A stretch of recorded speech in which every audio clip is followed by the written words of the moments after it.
So you just have to volunteer here once a year at one of our events. So we have some volunteers that help us one day a year, and they help us with one event every year. We have one volunteer that helps us every year with our Dove-A-Door event. She's been doing it for a decade now. So we have volunteers like that who help with those. And then we also have volunteers that come in once a week, and they do work at our reception desk. They help us with office work. We also have volunteers that bring in food for our staff, because days like Thanksgiving and Christmas, they have to be here. So we try to make it kind of festive too. And we have volunteers that help with that. I'm going to turn on the light in here so it's a little bit brighter. Sounds good. I want a question for a wait question. Yeah. I want to ask for a question. Go ahead. For a wait Far away? question. If we need help, if the government will they be help? Oh, if you wanted to volunteer one day a week, how would you go about it? Yeah.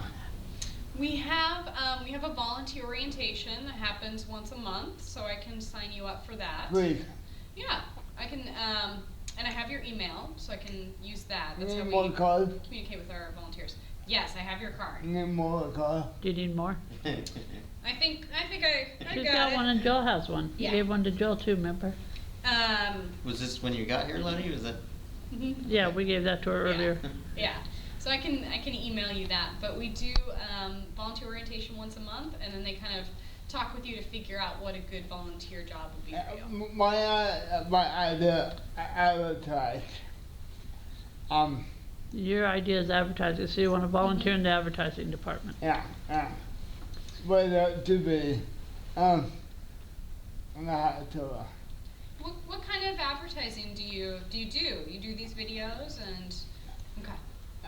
to all people, talk about people. You talk to a lot of people. I could keep myself busy 40 hours a week. Lottie's videos alone. Lottie is quite active there. He's got over 300 videos already. Wow. Just amazing. remember, Lottie, it takes a lot longer to put the videos on site than it does to record them. Okay, what is it? What is it? You talked to Lars Larson. You've talked to legislators. Yeah. Oh wow. Yeah. Jefferson Smith, right? Yeah. Jefferson Smith many And Kate Brown. times. Okay, let's let Angela ask some more Yeah. questions. Like, you always like to know how people get started in things like what brings their passion to why they work here. That's not one of the questions I wanted to ask. Okay, That was go from ahead the with your math question. line. Okay. One of the other questions I had was, what was the worst surgery that you've ever remember from working here? Since I'm in the development department, I'm not on the floor. I'm not on the veterinary floor to see a lot of the cases, but I've heard of many of the cases.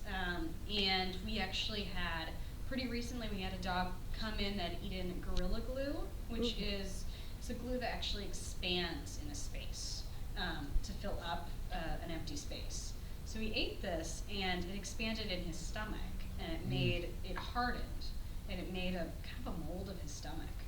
So they had to go in surgically to take it out, and the dog survived. The dog was fine, but they actually recorded the surgery so you could see it, and it was like a mold of his stomach. And he did survive. It was an amazing case. Wow. We also had another dog come in that was attacked by a porcupine, and he had about 150 quills in him, and that took about 4 days that he was down in our ICU, but they were able to take all of the quills out, and he also survived. He was an older dog, so they were nervous about him, but he did well. Wow. Yeah, but those are the kind of cases that people go to their day practice vet, and maybe they don't have all the tools they need to treat that animal, so they say take them to Dove Lewis, and we're able to treat them. Amazing. So the reason you record surgeries like that is so that other vets can learn. Yeah, we actually just started a new program called On the Floor at Dove, Oh. and it's a website, and we actually put up videos, and you have to pay for a subscription, different veterinary How much? practices. For veterinary practice, I believe it's No, $250. if I want what, free? For an individual, I can send you the link. There are some free videos up there that you can see. But we put on videos and little like how-tos so that if these kind of cases ever come into your day practice and you're in the middle of nowhere, you can know what to do. Alright, got one more question. I overdo today. I over people, my group, Which group? newspaper, Newspaper? yeah, Oh, he writes for the newsletters at 2 of his groups. yeah. Oh, okay. Okay, I will ask, okay, I will, Oh, he wants your permission to mention you or the volunteering or anything like that. if I wasn't ready, okay, I wasn't, okay, I want to come back to me. You don't want anyone to come back and sue you, but you want to Yeah. get permission to be able to talk about it. You know, what we could do is we could actually send you a little paragraph or something that talks about Dove Lewis and volunteer opportunities. Alright, That'd be Okay. great. Yeah, we can do that. I'm an advocate guy, I'm an advocate guy. You're an advocating kind of guy, yep. We I think appreciate it's that. Angie's turn. So let's let Angela ask another question. Yeah. Who makes the ideas for like Dove Lewis Dash and Dove Lewis washing cars type thing to Mhm. come up with money? I mean, who makes these cute little things throughout the year? So we actually we have a team here at Dove Lewis. We have our communications team, which does our events, and then we have the development team that I'm on, that talks a lot with donors and gets the donors to the events. So we kind of work together to plan out these. And a lot of the events actually started with an individual, like a volunteer, just having the idea and starting the event on their own. And it started off small, and then it grew a lot, and it became one of our signature events. It's happened with quite a few of them. But usually it's our Dove Lewis staff. We get together and we talk about our events, see what works, and plan them out. But we have very creative people here. We're very lucky. That's good. And shop business, go. One we go there. He was shocked when Todd asked him to come do this interview. Yeah, wow. I like all parts. You're ready to go when it comes to politics. You haven't thought about doing an interview I someplace do like all this. parts. I do. You do a lot of politics. Lars Larson's kind of like talking to pets, right? Different. We still have it on record, Todd. You're gonna cut that part out? We might keep that off the record. Yeah. So I have a little bit of a selfish question, I guess. As a new nonprofit of Mainstream Media, we've only been around about a year and a half, and because you're in this area, so how would you say, what's Dove Lewis's secret to raising money and mobilizing donors? Anything you want to say about that? Well, we're really lucky because Portland, 70% of Portlanders own pets. It's such a strong pet-friendly community here. And we're also lucky because we get so many people who come to Dove Lewis. We don't want people to have to come here with an emergency. We don't want emergencies to happen. But when they do come here, we're able to provide that treatment that they need, and then we're able to talk with those people later on and get them more involved in our events, and to get them to volunteer and to tour too. Yeah. One more question. Let's let we need to be respectful of Julie's time here, and let's let Angela ask the last one or two questions. Okay. Okay. There's this other question. I don't know if I should ask it or not, but for people who are new with pets, and let's say they are like low on income and they want to learn dog training, do you provide special services for people with special needs who like to have some dog training? Let's say they got a dog that's 3 years old from a shelter and they don't know how to, give commands. What kind of services would you provide or can provide for someone who doesn't have that much income and has a new dog in their life? Good question. That's a good question. And we try to we do have classes. We have classes every quarter that change. So we have pet first aid here at the hospital. We have how to care for your aging pet. So that would be definitely a new class that we could talk about, and we get a lot of requests for that. So making new classes is something that we can definitely do. Because it is very expensive. I looked Yeah. online for like dog training and dog obedience, and Mhm. it comes up to like over $200. Yes. I'm just like wondering if you have that here. We do sometimes. We've had a couple of obedience classes here as well. Are they successful? We do. We get a lot of people at them. They are free as well, so we advertise them in our newsletter.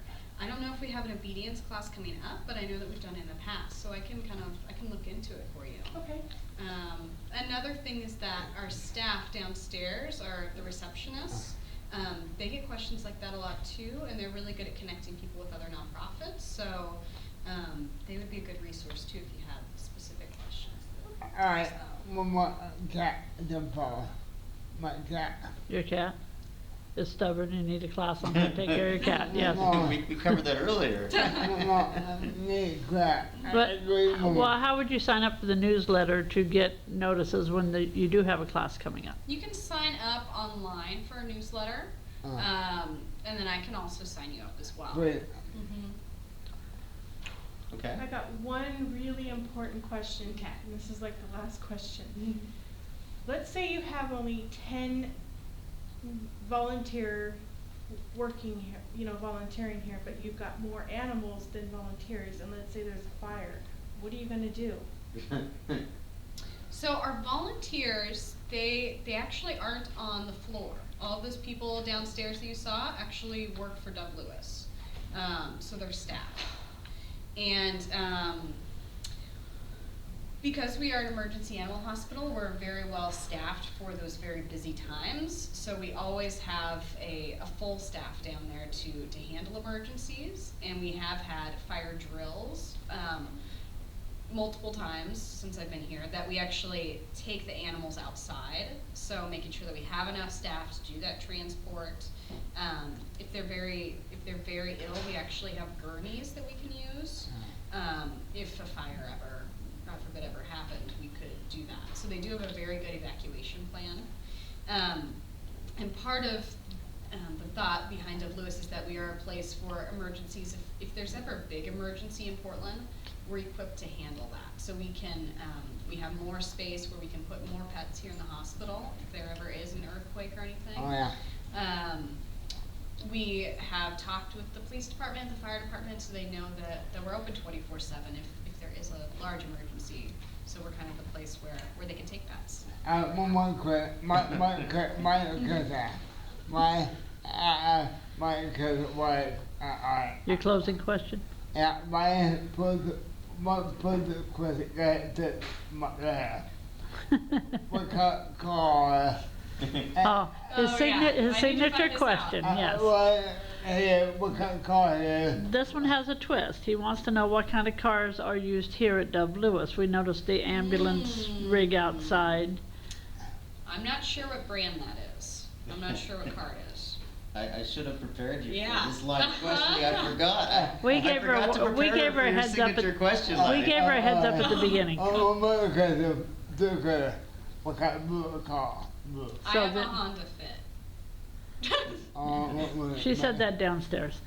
Make a car. No, Hondas, there are some Hondas who have some American products here, or they're at least assembled here.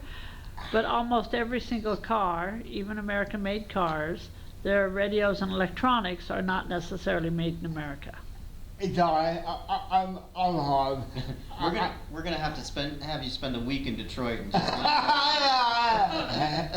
All right, hang on, guys. This is what the way I think we should conclude things here. Yeah. I mean, I'm really proud of you guys today. I thought you asked some great questions, and we really enjoyed ourselves here. So this is what I'd like to do. So maybe just say a closing thank you, and maybe what you learned today. And we'll start with you, okay, Laddie? Well, as you can what kind of place here. You've educated him on the kind of place. She got woman, She's a nice woman. but need more education, me. You personally need more education? Yeah, cat door. All positive. Now, positive name of home. Now the political season's over, you can look at things closer to your home, and this is closer to your home. Cat the dog, cat people. You're a cat person. Cats are close to your heart. Yeah. There are others in the room who are dog people. Dog people, okay. He got dog. Me, I like the cat.